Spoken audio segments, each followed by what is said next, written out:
الحمد لله اللطيف الرؤوف المنان الغني القوي السلطان الحليم الكريم الرحمن المحيط علما بما يكون وما كان يؤد وينزل ويفكر ويغني كل يوم هو في شأن أحمده على صفات الكاملة الحسان وأشكره على نعمه وبالشكر يزيد من العطاء أشهد أن لا إله إلا الله وحده لا شريك له وأشهد أن محمدا عبده ورسوله اللهم صل وسلم على سيدنا محمد وعلى آله وأصحابه ومن تبعهم بإحسان إلى يوم الدين.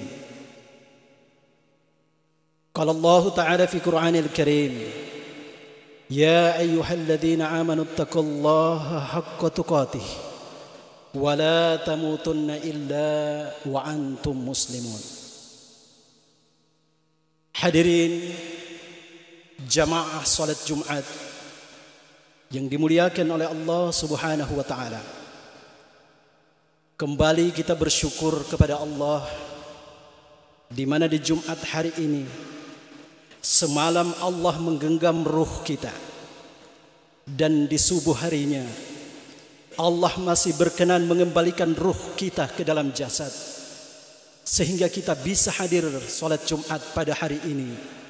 Begitu banyak saudara-saudara kita ketika malam harinya ruh digenggam oleh Allah, dan ternyata ruh itu ditahan dan tidak dikembalikan ke dalam jasad mereka.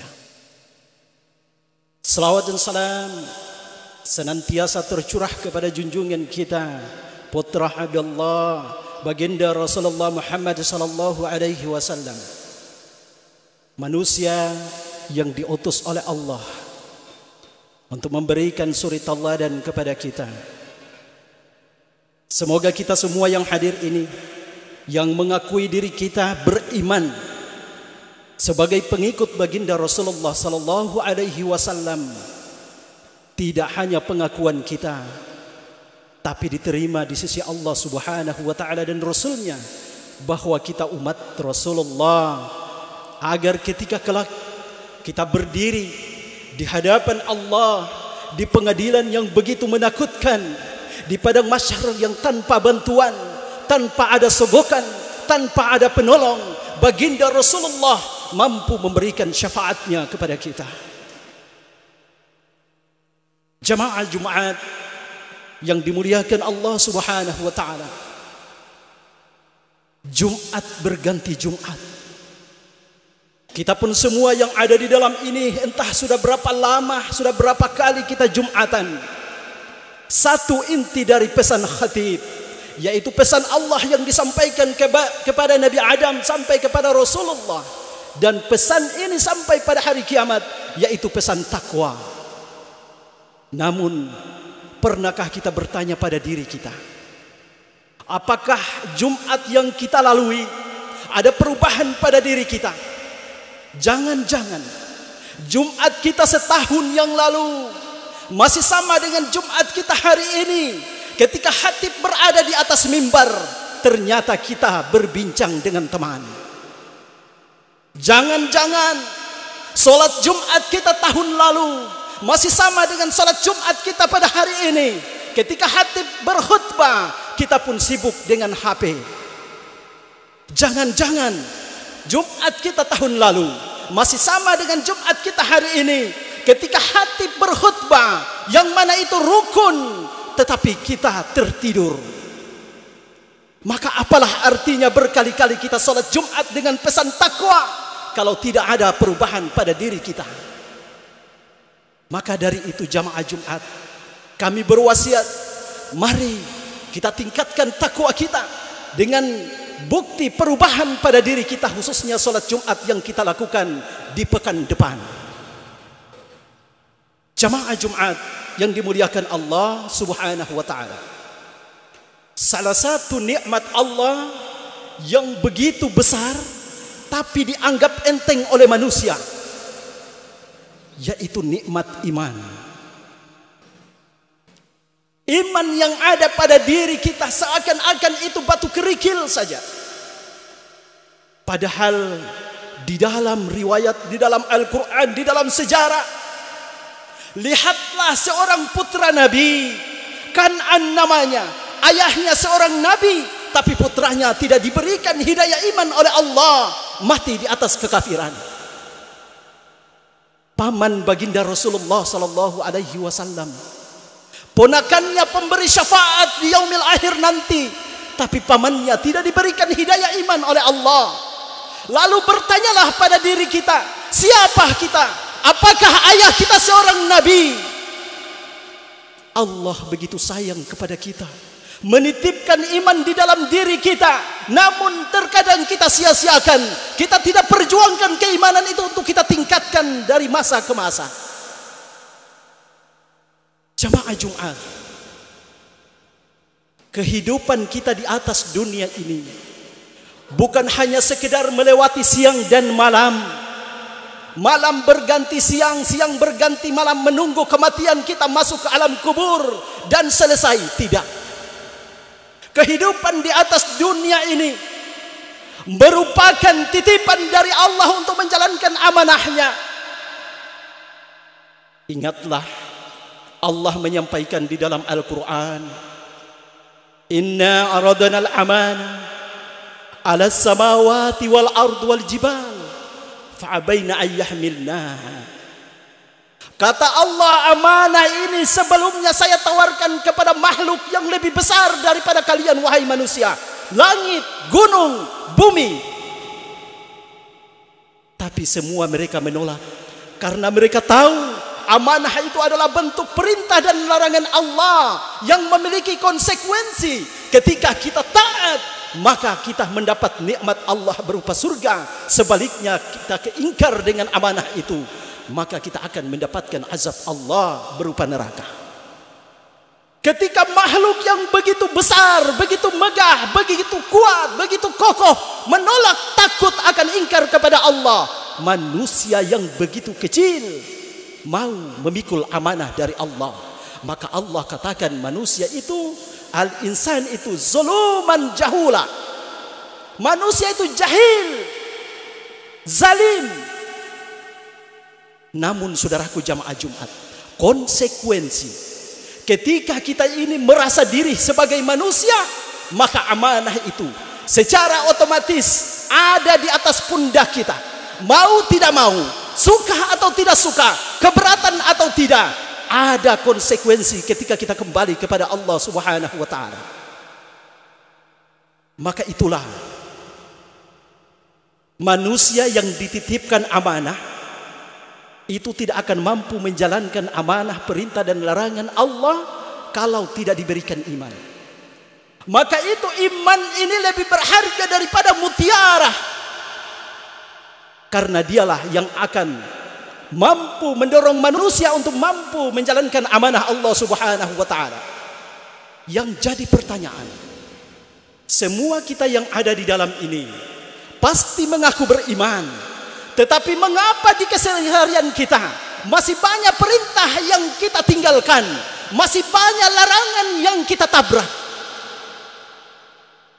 Apakah betul iman itu memiliki kekuatan? Lihatlah peringatan Allah di dalam surat Al-Hujurat ayat 14-15. Allah memberikan contoh. Kata Allah di dalam Al-Quran surat Al-Hujurat ayat 14. Qalatil a'rabu amanna. Datanglah seorang Arab Badui kepada Rasulullah, mau menyampaikan keimanannya kepada Allah dan Rasulnya. Tetapi ketika diberikan amanah berupa perintah dan larangan, ternyata banyak yang diingkari. Maka apa jawaban Allah menyampaikan kepada Rasulullah? Kata Allah, sampaikanlah kepada orang itu bahwa mereka itu dusta, imannya itu bohong, mereka hanya baru sekedar sebagai Islam, iman belum masuk ke dalam dada mereka. Jamaah Jumat, ternyata keimanan yang ada kita klaim pada diri kita, kalau tidak mampu kita jalankan perintah dan mampu meninggalkan larangan Allah, itu kata Allah dusta keimanan kita. Di ayat ke-15 Allah menyampaikan keimanan yang benar. Innamal mu'minuna alladzina amanu billahi wa rasulihi thumma lam. Kata Allah, iman yang benar itu beriman percaya kepada Allah, percaya kepada Rasulullah, dan dia tidak memiliki keraguan-raguan. Wajahadu bi amwalihim wa anfusihim fi sabilillah. Dia tidak ragu ketika ada perintah dan larangan, tidak masuk di akal, bertentangan dengan logika, tapi itu perintah, itu larangan. Sami'na wa ata'na. Wajahadu bi amwalihim wa anfusihim fi sabilillah. Di antara tandanya adalah siapa yang benar keimanannya, dia berjihad dengan hartanya. Hari ini saudaraku, banyak di antara kita yang diberikan ujian oleh Allah dengan harta, dilebihkan kelebihan harta di atas dunia ini. Apakah keimanan yang kita yakini dusta atau benar? Maka terlihat apakah harta kita mampu berjihad di jalan Allah. Hari ini di Kepulauan Yapen, Pak, setiap Jumat diumumkan pembelian tanah pemakaman. Ini adalah ujian bagi yang berharta. Ingatlah, tidak ada satupun manusia, bahkan Rasulullah sendiri, masuk ke surga dengan amalannya. Tetapi manusia masuk ke surga karena hidayah, karena ridhonya Allah subhanahu wa ta'ala. Dan salah satu cara untuk mendapatkan ridho Allah adalah menjadi manusia yang bermanfaat untuk manusia lain. Maka ketika ada umat Islam, anak saudara kita, ayah kita, ibu kita, teman kita dimakamkan di tanah pemakaman yang gratis karena ada orang kaya yang telah membayar harganya, maka orang kaya tersebut yang memiliki keimanan benar, yang berjihad dengan hartanya, luar biasa berapa orang yang telah dia selamatkan karena tidak mampu membeli pemakaman. Ayo bertanya pada diri kita, wahai para hartawan, benarkah keimanan kita? Yang kedua kata Allah, berjihad dengan jiwanya. Apakah kita perlu ke Palestina? Tidak perlu. Siapa orang-orang yang akan berjihad dengan jiwanya? Orang-orang yang mampu menahan hawa nafsunya, menahan keinginannya, menahan jiwanya. Ketika perintah dan larangan, hatinya pingin dan dia memiliki kemampuan untuk meminum arak, meminum minuman keras, tapi dia tahu Al-Maidah ayat 90 adalah larangan Allah, maka dia tidak melakukan itu. Inilah yang berimannya benar. Ketika seseorang yang merasa dirinya beriman, dia tahu, dia bisa, dia mampu untuk berjudi, dia mampu untuk mengundi nasib dengan togel, tapi dia yakin dengan keimanannya bahwa itu larangan Allah, Al-Maidah 90. Dia melawan keinginan hatinya. Mereka inilah yang beriman, imannya benar. Logika sederhana jamaah Jumat. Adam alaihi salam tinggalnya di dalam surga, diusir, dikeluarkan dari surga karena sekali saja mengikuti keinginan setan. Tinggal di dalam surga, satu kali melakukan keinginan setan, dikeluarkan dari surga. Lalu kita yang merasa beriman, berapa kali kita mengikuti kemauan setan, bahkan perbuatan kita perbuatan setan. Minum khamar dan judi adalah perbuatan setan. Kita lakukan, kita hidup di dunia bukan di surga, lalu kita mendambakan masuk surga. Logika yang salah kita pakai jamaah. Hadirin jamaah Jumat yang dimuliakan Allah. Maka dari itu, iman itu begitu berharga. Dengan keimanan mengalahkan kekuatan fisik manusia, kecerdikan akal manusia. Lihatlah saudaraku Ali bin Abi Thalib, Ketika dia tahu 10 pemuda yang gagah perkasa memiliki senjata untuk mengerumuni rumah Rasulullah, mau membunuh Rasulullah ketika mau hijrah, apa kata Nabi? Ya Ali, berbaringlah di kasur saya, pakailah selimut saya, tidak ada mudarat yang mengenaimu. Ali bin Abi Thalib takut, akalnya berpikir pasti dia akan tewas, tapi imannya yang lebih kuat, dia berbaring di atas tempat tidur Rasulullah. Lihatlah Ibrahim alaihissalam diperintahkan menyembelih anaknya, tidak masuk logika perintah itu, tapi karena imannya mengalahkan logikanya. Lihatlah 40 penyihir Fir'aun ketika mau melawan Musa. Sesaat sebelum bertanding melawan Musa, 40 penyihir Fir'aun meminta kepada Fir'aun, ya Tuhan, imbalan apa yang kami akan dapatkan ketika kami mampu mengalahkan Musa? Fir'aun mengatakan, kalian akan berada di sisiku, menjadi pejabat di kerajaan saya.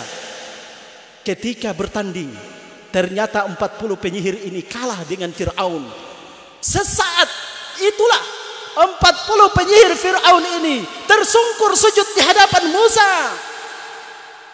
Amanna birabbil alamin, amanna birabbi Harun wa Musa.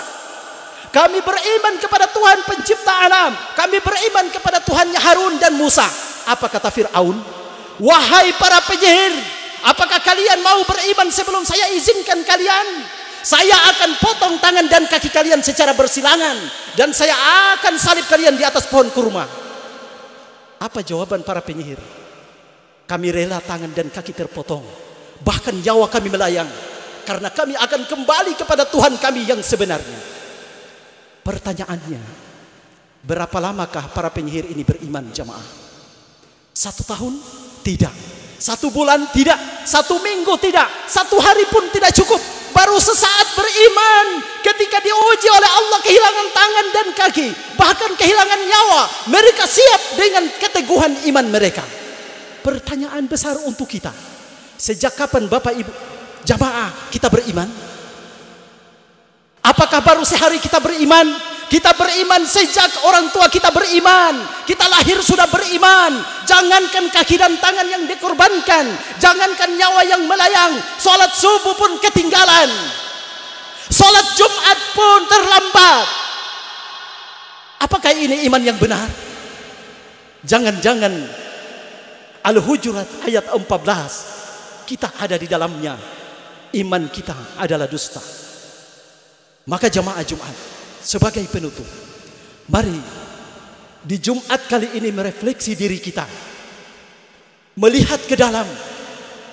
Jadikanlah harta kita itu sebagai penolong untuk mendapatkan ridhonya Allah Subhanahu wa ta'ala.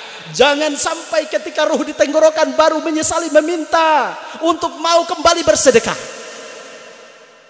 Yang berilmu, para ustaz diserui, sampaikanlah, jangan hanya amar ma'ruf nahi mungkar, yang sulit, yang pahit sampaikan kalau itu kebenaran.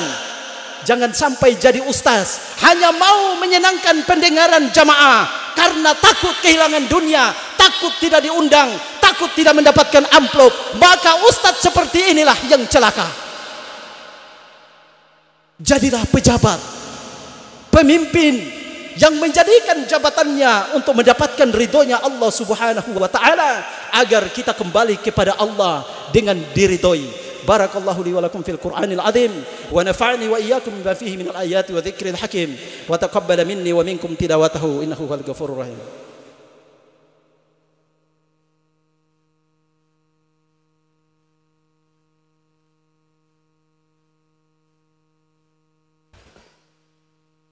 إن الحمد لله نحمده ونستعينه ونستغفره ونعوذ بالله من شرور أنفسنا ومن سيئات أعمالنا من يهده الله فلا مضل له ومن يضلله فلا هادي له أشهد أن لا إله إلا الله وحده لا شريك له وأشهد أن محمدا عبده ورسوله اللهم صل على سيدنا محمد وعلى آل سيدنا محمد قال الله تعالى في القرآن الكريم يا أيها الذين آمنوا اتقوا الله حق تقاته ولا تموتن إلا وأنتم مسلمون إن الله وملائكته يصلون على النبي يا أيها الذين آمنوا صلوا عليه وسلموا تسليما اللهم صل على محمد وعلى آل محمد اللهم اغفر للمسلمين والمسلمات والمؤمنين والمؤمنات الأحياء منهم والأموات إنك سميع قريب مجيب الدعوات يا قاضي الحاجات اللهم أرنا الحق حق وارزقنا اتباعه وأرنا الباطل باطلا وارزقنا اجتنابه يا الله berikanlah, tunjukkanlah jalan kebaikan kepada kami bahwa yang benar itu benar dan tunjukkanlah bahwa yang salah itu salah dan berikan kemampuan kepada kami untuk menjalankannya. Allahumma ja'al dinana dinan Nabi Muhammadin sallallahu alaihi wasallam. Ya Allah, jadikanlah agama kami ini agama yang benar seperti yang dibawa baginda Rasulullah sallallahu alaihi wasallam. Wa islamana islamal muslimin. Jadikanlah Islam kami Islam yang benar seperti Islamnya orang-orang muslim. Wa imanana imanal mu'minin. Jadikan keimanan kami sebagaimana imannya orang-orang mukmin. Wa salatana salatal khashiin. Jadikanlah salat kami ya Allah sebagaimana salatnya orang-orang khusyuk. Wa amalana amalan salihin. Jadikanlah amalan kami ya Allah sebagaimana amalan orang-orang saleh. Wa dzunubana ya Allah dzunubal mustaghfirin. Jika kami melakukan dosa ya Allah ampunkan dosa kami. Wa hayatana hayatan ulama. Jadikanlah kehidupan kami ya Allah sebagaimana hidupnya para ulama. Wa mautana bi mauti syuhada. Jadikanlah kematian kami ya Allah sebagaimana matinya para syuhada. Wa adkhilnal jannata ma'al anbiya. Masukkan kami ke dalam surga ya Allah bersama para nabimu. Rabbana zalamna anfusana wa illam taghfir lana wa tarhamna lanakunanna minal khasirin. Rabbana atina fid dunya hasanah wa fil akhirati hasanah wa qina adzabannar. Wa sallallahu ala sayyidina Muhammadin. Subhana rabbika rabbil izzati amma yasifun wa salamun alal mursalin. Walhamdulillahi rabbil alamin. Ibadallah innallaha ya'muru bil adli wa ihsani wa ita'i dzil qurba wa yanha 'anil fahsya'i wal munkari wal baghi ya'izukum la'allakum tadhakkarun. Waladzikrullahi akbar. Aqimis shalah. Allahumma salli ala sayyidina Muhammad wa ala ali sayyidina Muhammad ya karim. Allahu akbar, Allahu akbar.